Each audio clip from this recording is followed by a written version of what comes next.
Halo anak-anak, hari ini kita mau belajar bahasa Indonesia.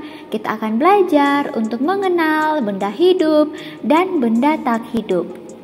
Apa itu benda hidup? Benda hidup adalah benda yang dapat bergerak, bernapas, berkembang biak, bertumbuh, dan membutuhkan makanan dan air.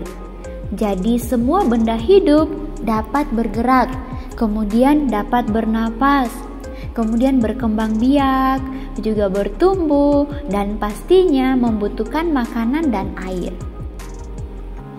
Benda hidup disebut juga makhluk hidup. Jadi semua benda hidup itu disebut makhluk hidup. Apa saja contoh benda hidup? Misalnya manusia, laki-laki, perempuan, anak-anak, orang tua, semua manusia itu termasuk benda hidup. Kemudian contoh yang lain yaitu hewan.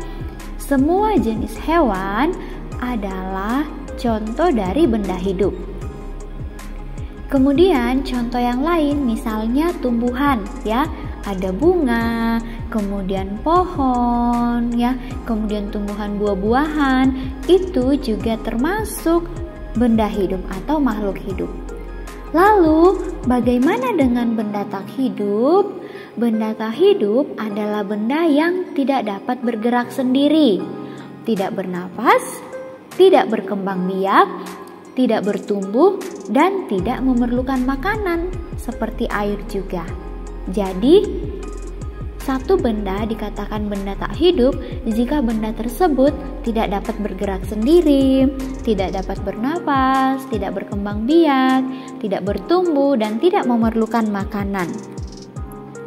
Benda tak hidup juga disebut benda mati ya.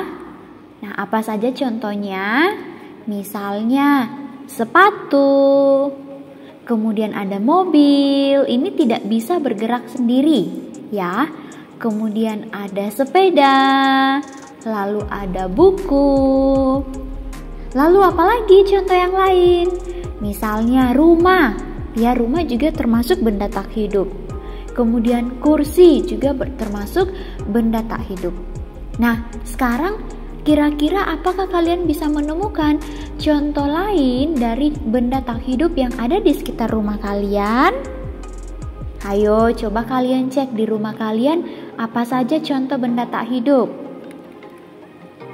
Oke, sekian dulu ya pelajaran kita hari ini tentang mengenal benda hidup dan benda tak hidup. Terima kasih semuanya. Jika kalian merasa terbantu dengan video ini, jangan lupa klik subscribe ya. Terima kasih.